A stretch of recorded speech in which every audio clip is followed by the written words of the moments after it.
Well, fellas, we made it. I mean, it was a long haul, but we made it.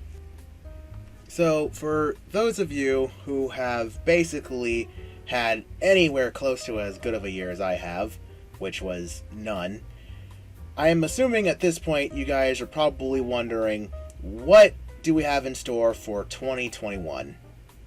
The short answer is, I have no idea. To be honest, 2020 was completely unpredictable for me. I had no idea that I was going to be furloughed from my current job, or my other job. I had no idea that I would eventually leave it to go to another job.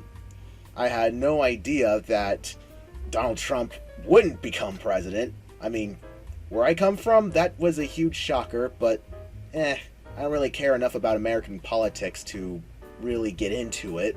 The only thing that I'm happy about is that this entire year is over. I mean, I don't even have a calendar for 2020 in my bedroom. Like, no joke. I really, really despise this year that bad.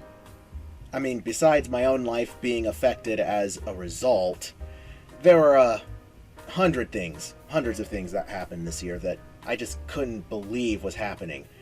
I mean, there was the nuclear meltdown in Japan, there were fires across multiple states, and hurricanes, floods all over only God knows where. We've had several celebrities die, either from the virus or from other causes. We've had people foolishly make the attempt to try to protest with violence. And on top of literally just about all of it, we had no good way of handling the situation because something like this has never happened before, and we never predicted a long time ago that something like this could even happen. And usually when we did, it was just like a little fun scenario. But I'm one of those weird people who likes to look back on these issues and try to reflect on it a little more positively. I know that sounds ridiculous and nearly impossible, but I try anyway. So, the positives that I can look at are things like, well, for example, churches have learned how to provide services via the internet, so now maybe we're able to reflect on the fact that we can provide options for people who can't make it in that morning or into church whatsoever, and actually offer services from home, even when it comes to practices like communion. Same thing with the educational industry. We always knew we could provide quality education online, but nowadays it was mandatory, and now we can do it a lot more efficiently than we ever thought possible. Zoom finally became popular. I guess that's kind of a good thing, even though technically there were tons of services that existed prior to Zoom that arguably are of equal quality, but I'm not willing to complain. It finally got people of a slightly older generation to start taking to visual media.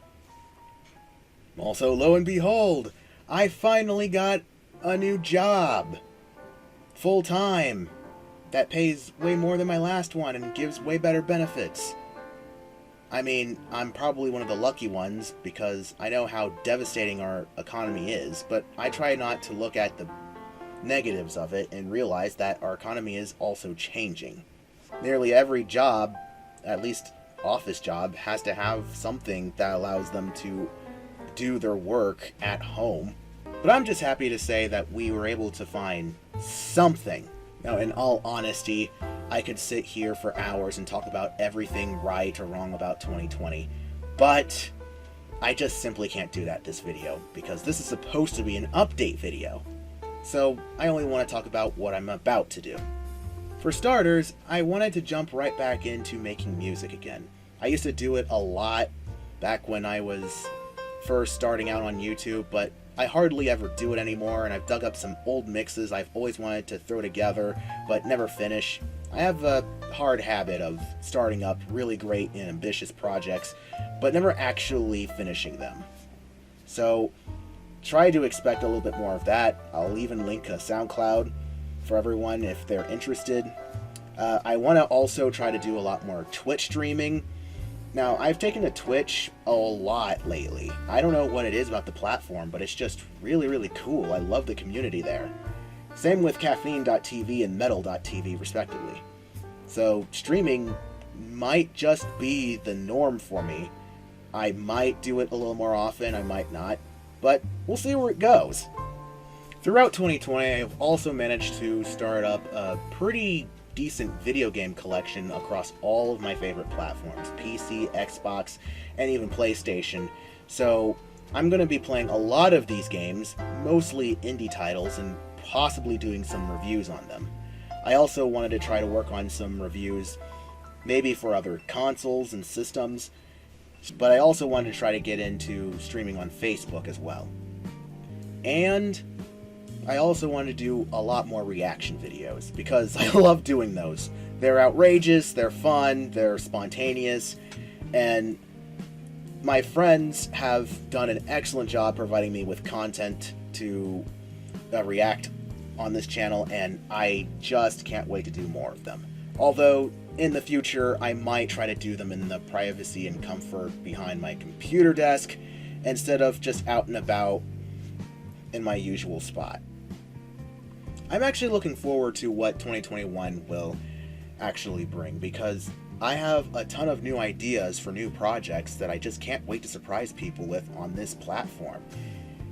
It's going to be a really interesting journey to find out what I can do as far as the new talents that I have managed to equip while I was under quarantine in 2020. Now, with that being said, please do me a favor, hit that like button, subscribe, ring that notification bell, and I can't wait to see you throughout 2021.